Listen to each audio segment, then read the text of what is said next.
Hey, welcome to episode 142 of Awkwardly Awesome Podcast. I'm your host, Jason Freeman. And I have a question starting off.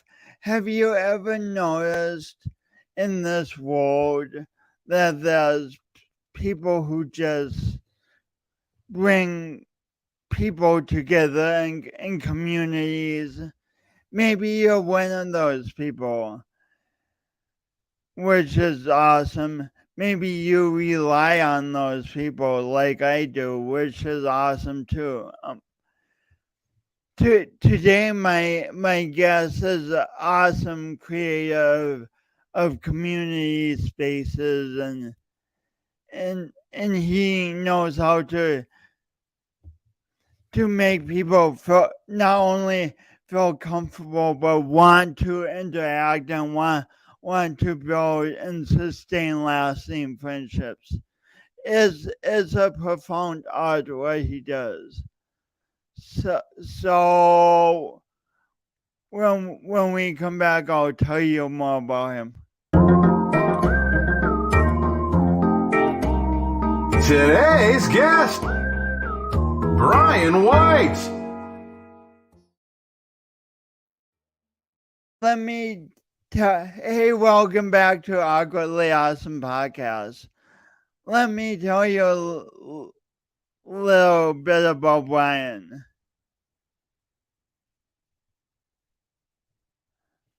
Aqua pause there. I guess I have another question for you. How does a business both provide a good or service and create a strong sense of community for its patrons? This seems like such an important question to consider these days. So many around the world struggle with some degree of loneliness. That's why I'm so honored to have Brian White join me on the podcast. Over the course of his career, Whitey, as his friends affectionately call him, has gone from being a carpenter to co-owning a number of wonderful bars in downtown Sioux Falls, South Dakota. One of them, called the Carpenter Bar, of all things, has become a community center of sorts for me and many of my friends.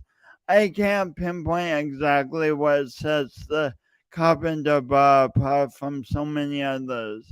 The staff is exceptional, but wonderful staff exists in many places that don't have the same sense of community that feels so effortless here. I'm excited to explore this topic with Wade and discover how we all might benefit from a little more community in both our personal and professional lives. Please help me welcome Brian Whitey. Yay! Thank you, Jason. Thank you. Thanks for having me on the show, and thanks for all the kind words. Well, welcome to Awkwardly Awesome Podcast. I'm thrilled to have you here. Well, thanks for having me. I love to start with my guests by taking them back in time a little bit to the childhood. If I had asked you at age 7, Brian, what do you want to be when you grow up? What would you have said? At age 7, I think at age 7, I always wanted to be a fireman. One of my great grandfathers was a fireman, and I just my dad always kind of held that as a elite position in his heart, and of course, the fire truck factor as a 7-year-old is always pretty cool when you think about driving around in the fire trucks. So I would say at 7, I probably thought I was going to be a fireman. How did you progress from wanting to be a fireman to wanting to become a carpenter, like a carpenter who. Well, I think part of that plays into it, just the mysteries of life and how things work out. I wasn't the best student in high school, and I once I graduated from Roosevelt here in Sioux Falls, I originally thought I was going to go to art school at the Art Institute of Seattle. So I graduated high school, moved to Seattle. Art school seemed quite expensive for the experience that they were providing. What kind So of art were you fascinated with doing?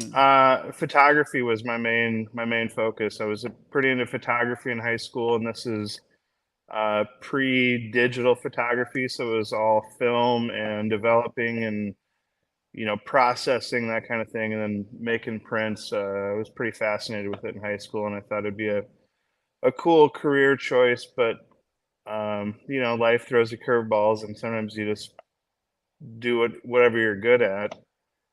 And like I said, I had moved to Seattle to go to this art school, and living in Seattle is quite expensive. And I had a carpentry background working with my father growing up. He had a handyman remodeling business, so I knew how to swing a hammer and build things. So yeah, one of my roommates in Seattle was working construction.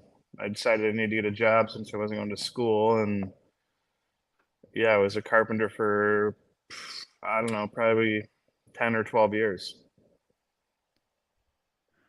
What's a story that stands out when you were doing carpentry with your dad? A story where he taught you a lot, maybe a fun Well, story. I'm trying to think of a good one. I mean, working with family can always be difficult and challenging. So we did. I can't tell you how many times I quit that job, but we always figured it out, and I always went back to work. I bet it's really difficult, like on a hot summer day. Yeah, day. hot summer day, everybody's irritable. Dad's barking at you to go do something, and I don't know. I think the thing that he really taught me though through carpentry was, and a lot of the work we did was on older homes and in Sioux Falls here, was just problem solving skills, and trying to make things work. If we'd get into houses that weren't level and they weren't plumb, and nothing was straight and nothing was easy, so it was kind of this constant problem solving as to like how we fix this, whether it's a kitchen or a bathroom in a 100-year-old home. How do we fix this into looking like it's something new? So when a whole house is not level, why is that a serious problem? Well, because if you're putting up a square sheet of sheetrock or plywood, and the house is crooked, you can't just hang it straight. You got to trim off the sides and trim the bottom and try to make it look straight, even though the rest of the house is crooked. So we used to always call it lipstick on a pig. So we had to put a lot of lipstick on the pig to make it look pretty. That sounds like an immense challenge because you have to constantly be adjusting and figuring Yeah. that out. Yeah. And I think that those problem solving skills that he, kind of ingrained in me through working with him, it kind of plays a part in my daily life as to, you know, even if it's something I don't know how to do, kind of like our computer situation getting on the podcast. Usually I'm pretty good at figuring something out and making things work. Yeah, yeah. I've noticed this about problems like, alright, this isn't profound, but either like a problem can stop us in our tracks, like we could have just said, "Oh, we can't figure out the computer stuff, so we're not doing the podcast today." We but you came up with a solution. You're like, why don't I just do it on my phone? And Yeah, it seems to be working. Probably isn't hopefully the quality is good, but we figured it out. Almost on schedule. We're only a couple minutes late getting on board, but Yeah, that's and I suppose in the business you're in now, what kind of problems come up? I'm asking as a customer, I don't see any of the problems. I just Well, have that's fun. good. That's good that you don't see it. One that comes to mind was like you'd said in the introduction. We also own and run the Treasury and Highball, which are both bars here in Sioux Falls. But when Highball first opened, we had a margarita on the menu that had jalapeno, cilantro, and pineapple as kind of the little flair twist for the margarita. Wow. Well, instantly the drink became so popular that we were, making 50 or 60 of them a night. But part of the process of making that cocktail is there's a muddled jalapeno slice and some cilantro in it, which I guess when we were making the cocktail menu didn't seem like an issue until, all of a sudden we're making 50 or 60 of them a night, and you have jalapeno and cilantro stuck inside of all your shakers and in your cocktail strainers. So now when I'm making a lemon drop martini or something, it's got cilantro in it, and people are going, "My drink's kind of spicy because when it gets busy, the shaker, so a jalapeno seed might make its way into somebody else's drink." It was just kind of a catastrophe and a mess, and the bartenders were losing their minds because there was cilantro and everything. So I'd read about a gentleman doing what are they called? Mint juleps, where they would use like a sous vide, I'm sure you're familiar with a sous vide for cooking steaks or kitchen use, but there's a technique where you can use a sous vide machine for cocktail making as well. So I came up with the idea of taking the jalapenos and the cilantro, and then just adding the tequila for the margarita and sealing the bag and sous videing those ingredients in the tequila to remove that from the process of the daily build. So now that drink is still on the menu. It's been on the menu since we opened, and we don't have to do the muddling. We don't have to deal with the cilantro getting everywhere.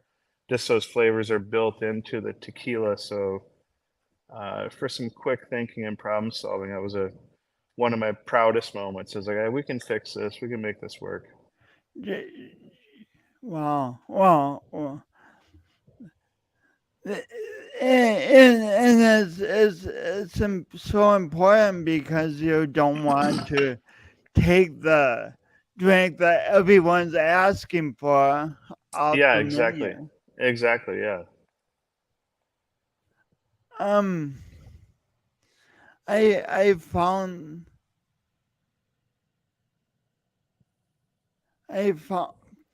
this quote on punchdrink.com. Carol Sprouse has made it her mission to model what a progressive bar culture can look like.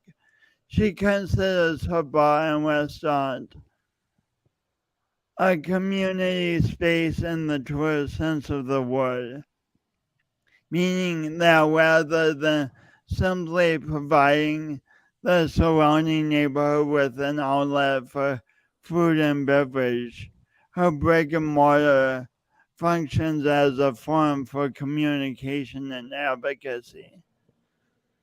That reminded me of the culture you've created. I mean, I'm going to speak of the Carpenter because that's where I meet people, yeah. but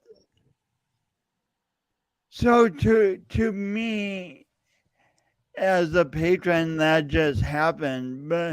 But was the intention behind that? Um, I mean the intentions and expectations of Carpenter Bar are kind of profound to me because I mean I knew when I decided to open a bar, I wanted to build a place that would be welcoming to everyone, and a place where you could come in after you got done at your job as a lawyer or a doctor, you could come in after your job as a cook or a carpenter, and I'll be welcomed, the same. Um, and also, it was a place where I always say, like, you can't want to be the cool place, you have to be the cool place. Which I would say those things and maybe not understand what I was saying, but I think there's just a specific way you need to treat people and your guests and your employees that kind of will cultivate a place where people feel comfortable. So when they come in, they it's almost like their third place. It's like they have work, they have home. A lot of people have Mm. the Carpenter Bar where they can come down here for a beer, a glass of wine, and an hour or two of socializing. But the things that have kind of surprised me too about it are really the differences in demographic in age, and because we have a lot of guests who are in their 80s who come in, but now they're also friends with guys who are in their 20s, which kind of brings in this part of the socializing and just a part of the community that I'd not seen, at least in Sioux Falls before, quite the way Carpenter Bar has done it. And I mean, if I could say it was intentional, I would take credit for it. But kind of the best part is that it all happened organically, just through a space of people getting to know each other and socializing. And I mean, not to ramble on too long, but I think a part of that is we don't have any TVs in our bar, which kind of creates this other interaction, which you don't see a lot of times at other bars or restaurants, because people are either engaged with their friend or the guests they came with, or they're looking at their phone, or they're watching the TV.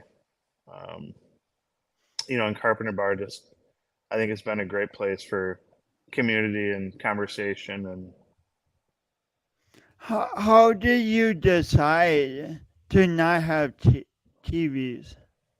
well, honestly, when we first opened, we had a TV in here, kind of front and center behind the bar, because it was just never really thought that we wouldn't have a TV, because every other bar in the Midwest has a TV in it. And then we kind of noticed that we liked the vibe or the feeling of the bar better when the TV was off. So we would generally have the TV off unless it was a Kentucky Derby or World Series or WWE wrestling on Monday nights or some oddball thing like that. But it would never fail. Somebody would come in on a Friday night and we'd have a great atmosphere and a great vibe in the bar, and people at the bar who didn't know each other would be talking with the people next to them, and people would be laughing and having a great time. And then somebody would come in and say, "Hey, can you turn on whatever game? Can you put on this baseball game for us?" And just to be kind, we'd turn the game on, and all of a sudden that whole thing would just kind of change the vibe of the bar. And between between that and just we needed all the storage space we could get. I was like, I really want some shelves back there, so I convinced my business partner that it'd be best to get rid of the TV, and I think it was a great choice. So you noticed it would change the vibe when the TV was on, but Yeah, then also you, on a practical level, you needed the storage space. yeah, it was kind of yeah, double down on that move. But and it was always also kind of obnoxious when you're really busy back there and everybody's working, and somebody comes up and they're like, "Can you put on this game?" And I'm like, "I don't even know what channel it's on. Like, here's the remote. Like, you figure it out." Like, I was too busy to help them with that sometimes. So just this little thing of problem solving around the TV, which seemed like a fairly minor detail, and ended up being huge because people talk more when the TV's off, huh? Yeah, I mean, I think that's something I've seen in it, and it's kind of odd the amount of comments we get from people who are even from out of town, or traveling through Sioux Falls, they go, "Wow, I really like that you don't have a TV in this bar." And I was, well, that's kind of it was a planned thing, and we like that we don't have a TV as well. So you don't have a TV, and but that doesn't really account for generations mingling with each other. What creates the cheers feel of the carpenter, do you think? I mean, I think a good part of it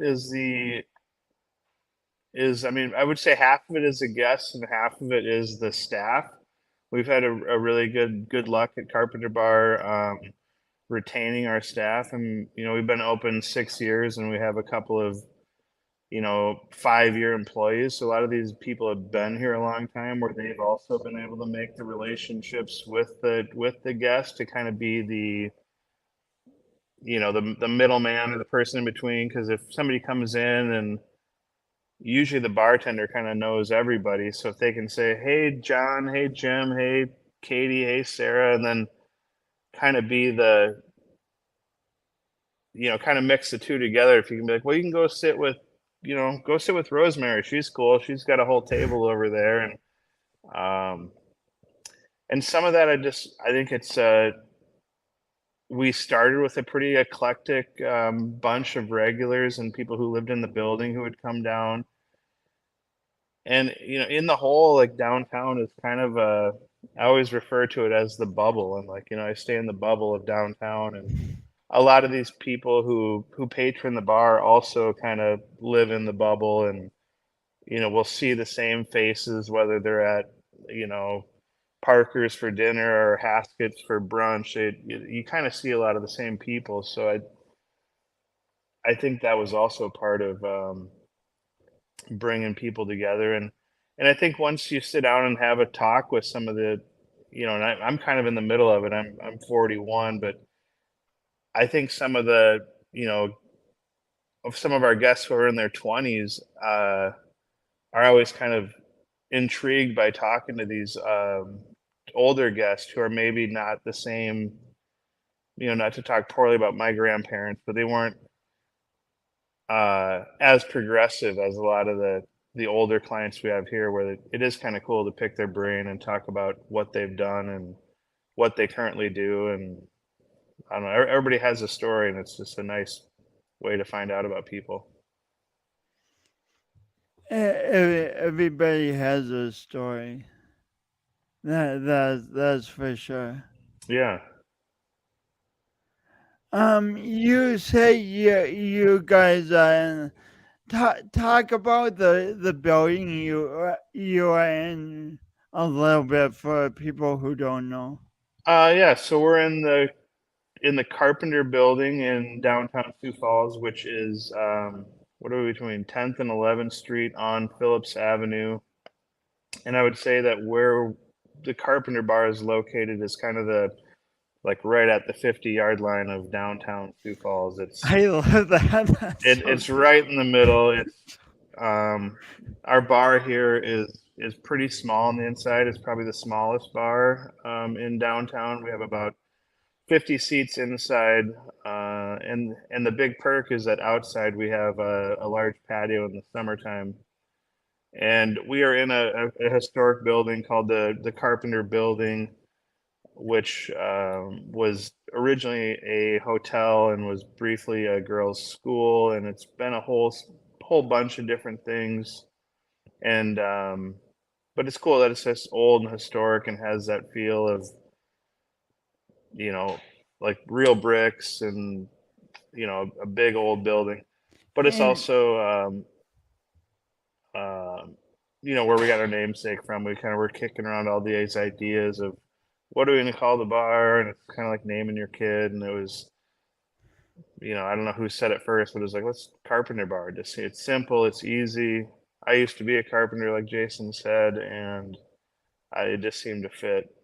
Um, but it is a great location, which I also think is part of our success, because it's great people watching in the summertime, and for people who live upstairs, they can come in the back door, and other people can't really use the back door, so it kind of adds to that cheers factor that Jason was also talking about, where, hey Norm, you came in the back door, and you see the same faces quite a bit. And now the upper floors of the Carpenter are all condominiums, right? Yeah, they're all pretty. I mean, yeah, they're nice. I don't know if they call them lofts or condos or whatever. There are some businesses on the second floor, and the main floor. There's an arcade, and I can't remember what it is now. It used to be a bank, but now I think it's a social media. I don't know, some kind of consultant there. I'm not sure what that is, but they look like they have fun. Whatever it Yeah, is, they yeah. have balloons in the window Oh sometimes. yeah, yeah. There's also the front porch, which does a lot of like gift baskets and South Dakota themed goods, and then Miss Murphy's Irish Gifts is down here with us too. So you brought us back to you were a carpenter before. So speaking of life taking us in various directions, how did you go from being a carpenter in Seattle to being to developing 3 bars in downtown Sioux Falls? Talk about Well, a career transition. yeah. I mean, so like I said, I lived in Seattle I was there about a year, but the girl I loved, Lisa, who's now my wife, lived in Minneapolis, and I decided to move to Minneapolis, just so I could be closer to her. And I got to Minneapolis, and she had a friend, this guy Dennis, who was also a quite a character. But he had a little remodeling business of his own, so I'd help him with odd jobs and doing side work, and then I ended up framing houses in Minneapolis, which in the Minneapolis winters, working outside all day it was an interest. I mean, I learned a lot there, and it was a fun job. And the winters were long and the summers were hot, but I did that kind of work for a couple years up in Minneapolis, and then Lisa and I decided to move back to Sioux Falls because we were thinking So about. just a question on that. How many days of good framing weather a year do you have in Minneapolis? Oh, I mean, you get like a month in the spring and a month in the fall, and then otherwise it's hot and humid, or you're out there bundled up, in coveralls and stocking hats. But it's kind of weird. Like you do something every day and you just kind of get used to it. People be like, "How do you work outside all day?" And it's like, well, you prepare for it, and I don't know. It seems like today is just as cold as it was yesterday, so you just kind of. I think people who work outside and do those kind of jobs, you just, yeah, I don't know. You don't even, it doesn't really phase you after a while. You're just kind of like, well, all right, we got a job to do and we have to get it done. So Yes, you prepare for it, but it's still an intense job. yeah, it was a lot of physical labor, and at that point in time, I was probably in the best shape of my life because yeah, you're lifting walls and moving materials, but there was like a fulfillment about that job where I always liked that at the end of the day you could look at it and be like, wow, we built that, or, the end of a project, you'd be like, wow, we just built that whole home, or, um, which was always something that I thought was just different than a lot of jobs where you can't really physically see a house that you just built. So I always thought that was a cool part of it. But back to your first question, uh, yeah, Lisa and I moved back to Sioux Falls. To buy a house. So I went back to working for my dad again, who I hadn't worked for probably 5 years between the Seattle move and the Mm. Minneapolis move. And at that point in time, construction would always get slow in the winter, and November, December, January, February would be pretty slow. Um, so I had a friend who was a bartender, and he's like, "Well, why don't you come bartend with me?" So basically, I just started bartending part time at a hotel here in town. And I worked there part time for a long time, like 6 years. I think I was there bartending, 2 nights, 3 nights a weekend, picking up an event here or there, kind of learning the craft, if you will. And then With bartending, do you have to go to school, or how do you learn all the drinks and stuff? I mean, there are schools out there that you can go to, but I didn't go to a school. A lot of it's just you know, and really when I started bartending, it was long enough ago that it wasn't as complex as it is now. It was a lot of, Jack and Coke, or once in a while you'd get a dirty martini, or it'd be a real curveball if somebody ordered a Manhattan. But just the bar scene has progressed a lot more now, where I think uh, somebody trying to get into the industry of bartending, it's a lot more studying, and a lot more, I mean, again, I guess now we also have YouTube, so there is a lot of great YouTube content out there somebody can learn a lot of things from as well. But when I was in it, it was basically just, yeah, training, and then working with veteran bartenders and learning different recipes. And But okay, that was then. But how many drinks, di- different combinations of drinks, could you serve on a given night now? now, I mean, probably, I don't know, I'm gonna say 100. It's got to be in that. It's a lot of drinks in a night. So that's all different combinations. Yeah. And Wow. some of them I know, and sometimes people will come in and say, "Hey, I want this," and they'll show me their phone, and I'll be like, "Okay, I can make that." And sometimes luckily it's, we live in the future now, so I can pull up my Google and be like, "What's in this drink? I've never heard of it." But something I always say to my staff too is like, if somebody asks you a question about, what is vermouth or whatever, and you don't know what the answer is, it's like I expect you to go home and Google it, because it's part of the job to know some of these things, and kind of the continual learning. And you never really know it all. That's such a good point, that with Google we can just keep filling in the gaps with Yeah, what we don't know. yeah, exactly. One, there's always new trends, and things always change, and there's always, you know some guy out there somewhere doing something weird and crazy that people want to try. So back to your story, you were bartending at a local place. Yeah, I was bartending at a local hotel, and um, this was about the time that the bar across the street, excuse me, Crawford's opened. And I'd been thinking about maybe trying to get a job downtown, because the guy who got me in my first job at the hotel was working at Minerva's, and they were making, better money than we were at the hotel. And he's like, "Well, you should go down and check out this place, Crawford's, and see what you think."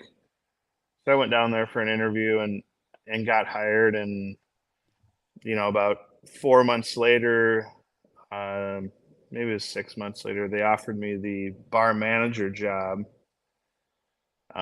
So at that point, I kind of had to make the decision as to whether or not I wanted to stay working for dad, or take on this other job. And at the end of the Because day, up until that point, you were bartending and doing carpentry. yeah, that's correct. I was doing carpentry during the day, and then a couple nights a week going and bartending. And and part of it was, yeah, I'd been doing construction for so long that I was kind of getting a little burnt out on it, and working for family was getting more difficult, and it just seemed like a good opportunity, and a just to try something different. And at that point, I had a 1-year-old daughter, and I was married, and I had a house, and I just kind of felt like, well, if I'm gonna do something different, or I want to try something different, now is kind of the time to do it. And and I guess yeah, that was kind of like my big move into bartending professionally full time, and my first bartending job downtown.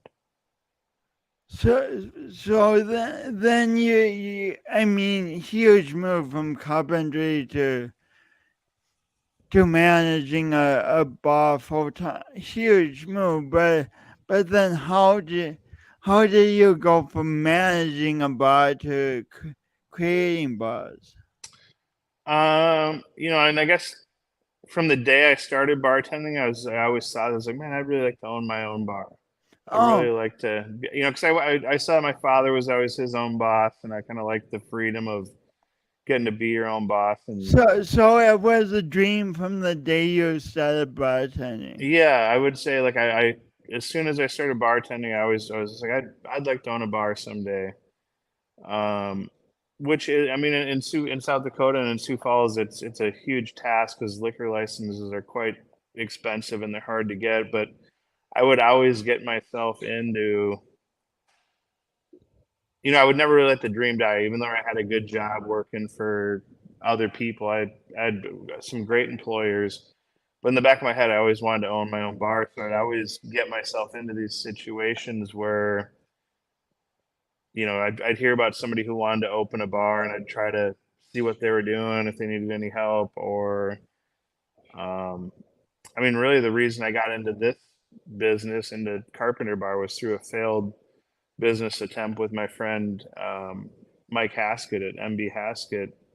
He was approached by my current business partners um, as to if he wanted to open a restaurant in the Carpenter building here. And they were like, well, the idea would be like we'd have a small restaurant with a little bar in it, and you know, him and I are old friends. So he said, well, you guys should meet my friend Brian or Whitey. And so we worked on this restaurant concept for a while, and at the end of the day, we just couldn't make the numbers work. It just, you know, it just wasn't right for whatever reason it was. So we Yeah, didn't end up. that place never opened, did it? Yeah, no, it never opened. It was just something we looked at, and we tried to, you know, make things work, and we had some meetings about it. Um, but I guess for my benefit, that's how I met my current business partners.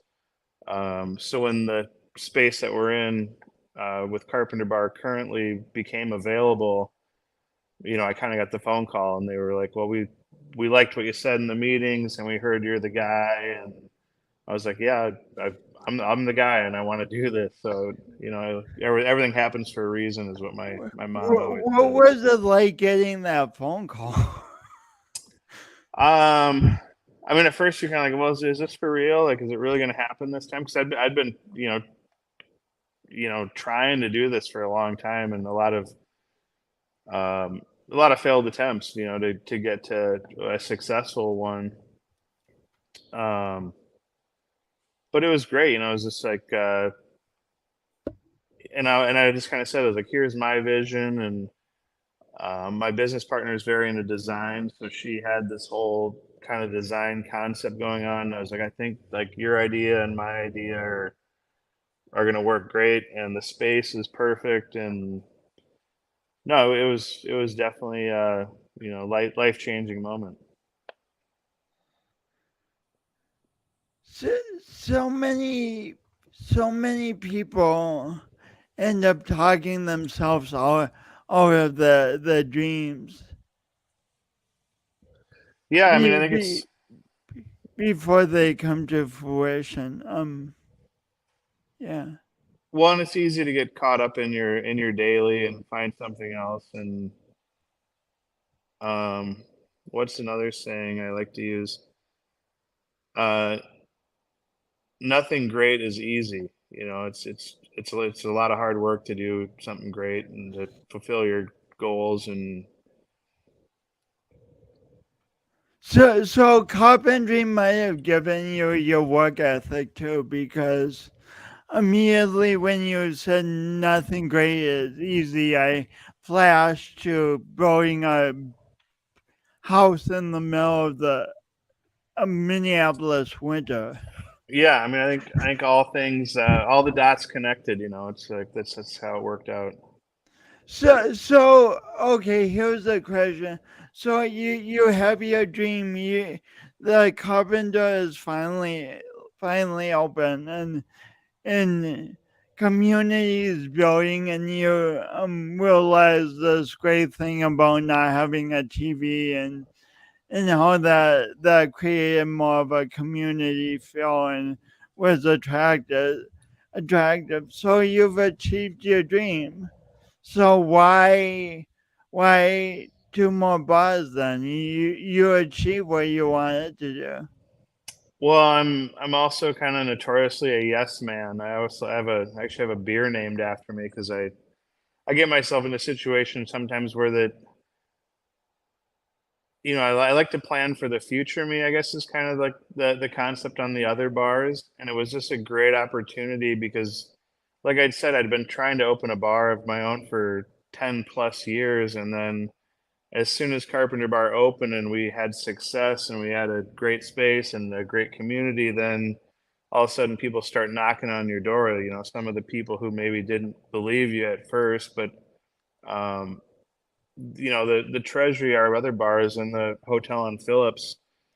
And I mean, we went and saw the space because they were looking for a local operator, and we have some mutual friends who are on the board of the hotel. And basically, I walked into this old bank, and you see this great grand vault in the um, middle of the lobby, and I was like, "So you're telling me that to get into the bar, you're gonna walk through the vault?" And I mean, I was just like, this is too cool and too great of opportunity not to pursue. And yeah, Treasury is a great bar, and we've had great success there. And I didn't stop there either. It was, we also own the Highball, which I don't know. I don't know that it's I don't know. I like a challenge and I like pursuing opportunity, I guess is probably the reason I didn't just quit after Carpenter Bar. And there's different fulfillments, with opening other places and creating different environments and you know, taking on other challenges.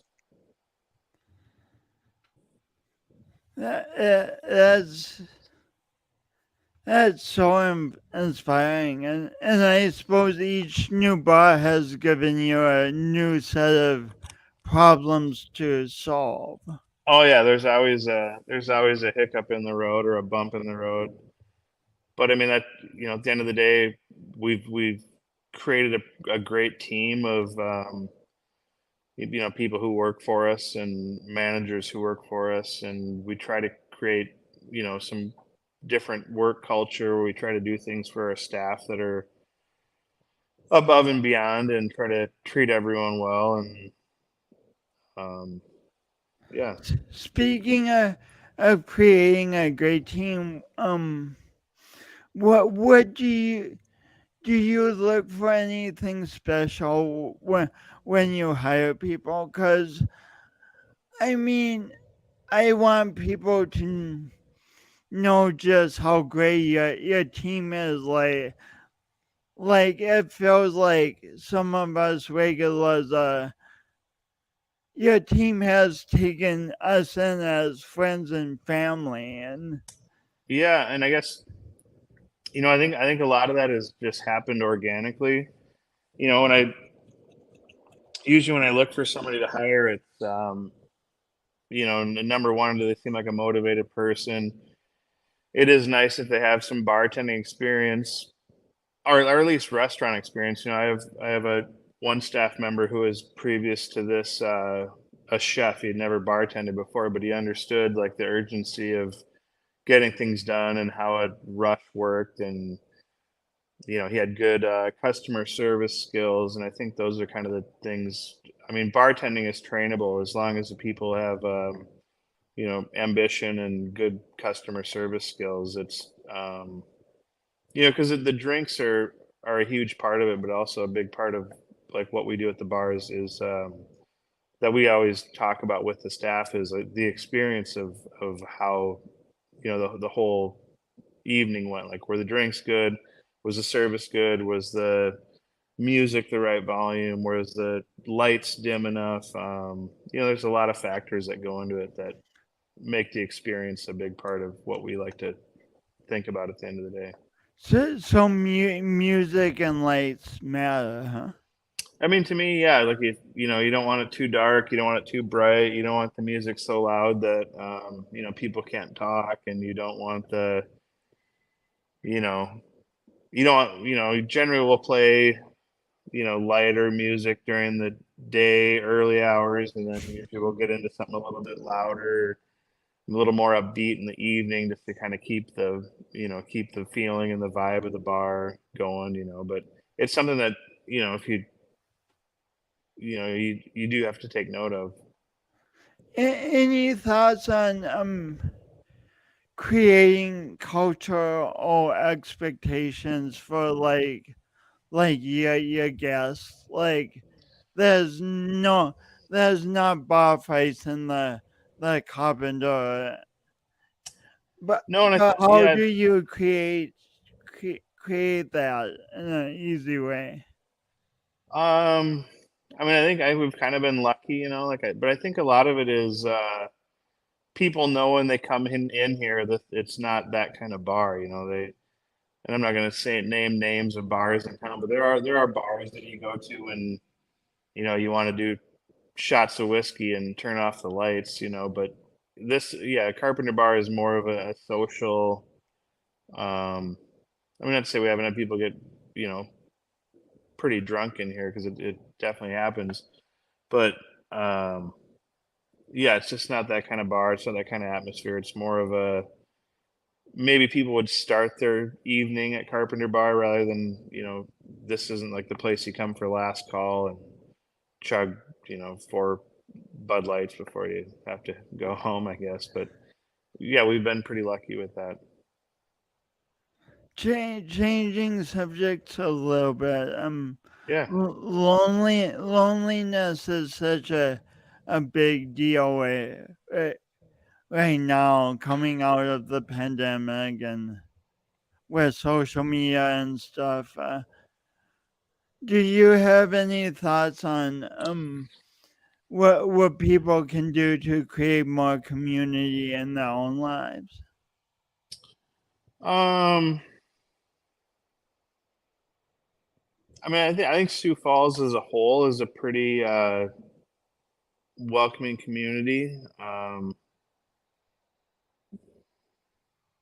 mean, I don't know. I always think about, I have a couple dogs that keep me from getting too lonely. Or, I mean, I think just taking the initiative to be active and to get out and be social. I know it's kind of hard for me to answer, because I guess I've never really been lonely, because I usually, like, on my days off, I want to be lonely. I'm like, I had enough people for a day. Oftentimes in my spare time, like, go fishing by myself. My wife's like, "Do you don't want to bring anybody?" I'm like, "No, I just want some alone time." So I don't know. Maybe that's not my best answer, but I don't know how to answer that one. What do you love about fishing? I mean, I think it's just, for me, I think it's peaceful. I like the view. I like being by the water. On a good day, I like having a good fish fry if we actually catch some. But I don't know. For me, it's just a good excuse to get out of town, and sometimes I can talk one of my daughters into getting on the boat with me, or a good friend, or it's just kind of getting away from it all that I enjoy about fishing. So you have a fishing boat?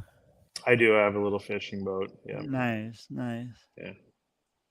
Do you find you go to the same places, or do you like mixing it up?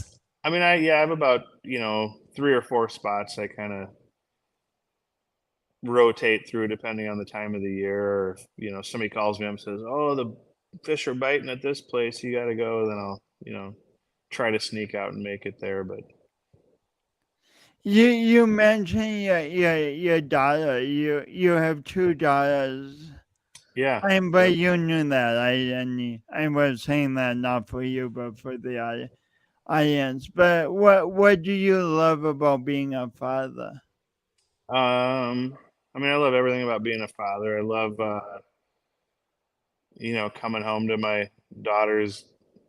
Well, one's a teenager now, so maybe she doesn't welcome me at the door quite like the younger one does. But um, I like guiding them and teaching them things, and um, yeah, and I like everything. I like everything about them. They're cool, and they're both unique, and they both, they're like every kid where they some days you're like you're being a brat, but most of the times they're pretty well behaved and they're cool kids.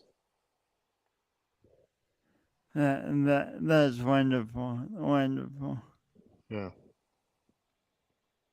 So I ask every guest towards the end of the show about this question. I talk in my work about the power of doing our imperfect best, and what that means to me is we get a vision of what we want in our lives for ourselves and other people, and that's the best. And when imperfections come up, instead of letting those imperfections stop me, I use them as fuel to learn and then go again towards the best. What does doing your imperfect best mean to you, Brian White? I mean, like I said, it's for me, it's a lot about just you know, uh, you just keep on keeping on, and I guess I'm not afraid to fail. I think without failure, you can't have success. So it took me a lot of failed attempts to open this place, and um, I don't know. I guess it's just about.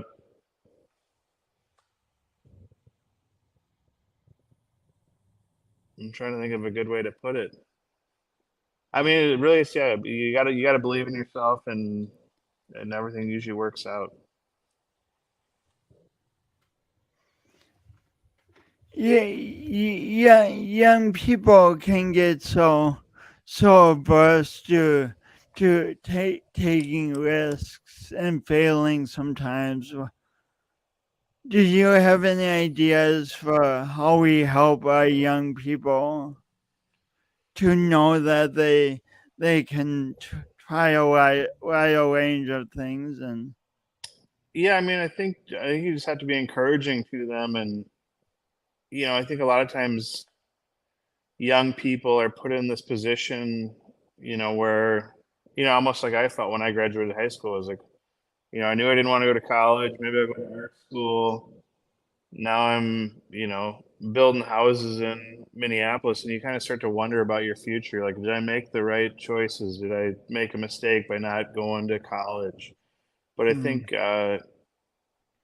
if you can stay motivated and keep focus of your goals, I think it's important to let these people know that there's plenty of possibilities, and the success to me is might be different to success to you, and try to keep them motivated in that way, because it's a big world out there, and there's lots of things to do. that's such a key point. Success to me is different than success to you, and so often I think we try and go after other people's success, even though it's not what we truly want. We just see someone else doing it, so we think, oh, I should be doing that. Yeah, well, and that's leads me to one of my other things I like to say is, I always say happiness is worth a lot. So like, I know guys who have you know nicer cars and bigger houses and bigger bank accounts, but they don't have the happiness as to some people I know who are maybe scraping by on their bills, or don't have a car, and there's different ways to measure that. So I think that's something that also people need to be mindful of and think about when they look at their own lives, or their values or their goals.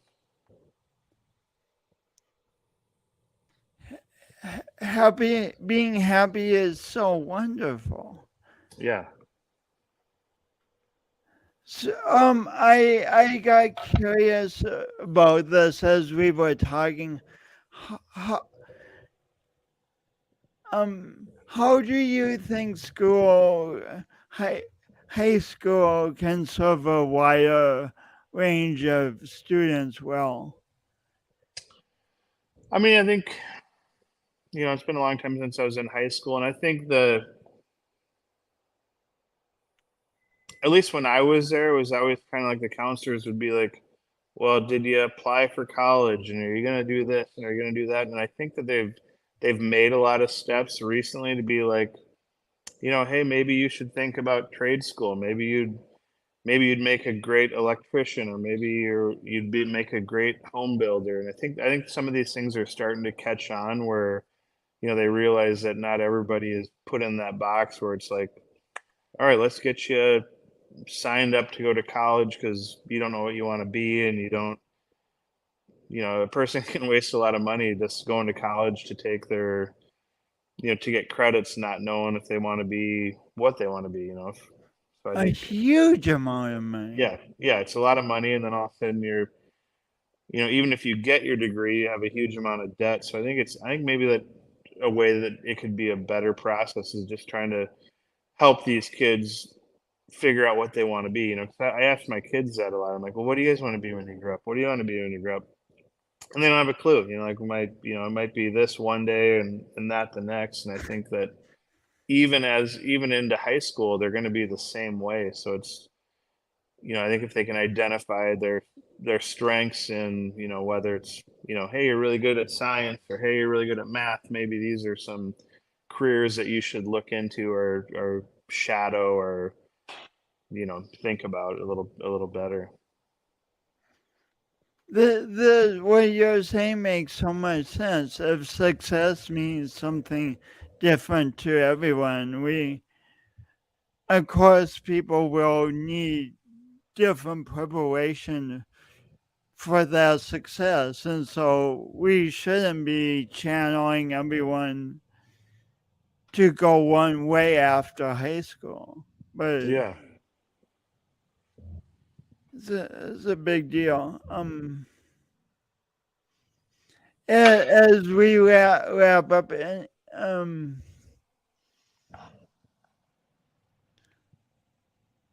what are the three things you're most grateful that you've learned from having your own business and Um, opening wonderful places? I mean, as far as business goes, I mean, outside of my family, I'm always grateful for my family, but I'm grateful for my staff because they show up every day, and we have a great family as staff members here. I'm grateful for my regular clientele because also they're like family. Um, and I'm also grateful for the business relationships I have with my business partners, and other associates with the business, because sometimes when you open a business, it's like having a kid together, where sometimes things work out and sometimes they don't, and sometimes you butt heads, but we seem to always make it work, and we get along, which I'm definitely grateful for those things. Hmm, beautiful. Last question. If someone's considering a big change in life, but is kind of unsure of themselves, what advice would you give them? I mean, I would say you need to think about yourself and what makes you happy, and if it makes you happy, I think you have to go for it. Otherwise, worst case scenario, you can always go back to what you were doing. It's kind of what I always thought about the bar business. I was like, well, if this doesn't work out, I still know how to be a carpenter. You always have I don't know. Don't be afraid of failure, I guess would be my words of wisdom. And if Mm, you fail, you're gonna be fine too. Like, everything happens for a reason. mm. It's been wonderful having you on, my friend. Yeah, thank you. Do you have websites for your businesses? Yeah, all the bars have a website. We have Facebook, we have Instagram, and really, if you just Google Carpenter Bar or Google the Treasury or Google Highball, all the information will populate. And we have a pretty good social media presence, so you can check us out on Facebook or on Instagram. Um, check out some pictures, stop in, say hi. Uh, yeah, you're welcome anytime. And once again, these wonderful places are in downtown Sioux Falls, South Dakota. If you're listening on either coast, it's come and see us. Sioux Falls is a wonderful place. Well, I agree. thank you so much, Whitey. It's been great talking with you. Yeah, great to be on the show, Jason. Appreciate you inviting me on. Oh, s- it's just awesome how the contributions we all make in life will all to impact people beyond what we can know. Like think of how much three bars in downtown Sioux Falls that create community. Think of how many connections are from the friendships, business relationships, and think of how that all ripples out. We each are really truly more powerful than we know, and I think it's good to be humble and what we do, but also at the same time to know that our actions matter, that our actions affect other people, that our actions create a better whole. Thanks so much for being you. Please tune in next week, next Wednesday, for for another guest on Awkwardly Awesome podcast. And I'm laughing because I'm not sure who that is yet because we're pre-recording this and and I have guests coming up, but at the moment I'm not sure. So tune in next week and be surprised. Until then, thanks for being you and thanks for watching. Talk to you later. Talk to you later.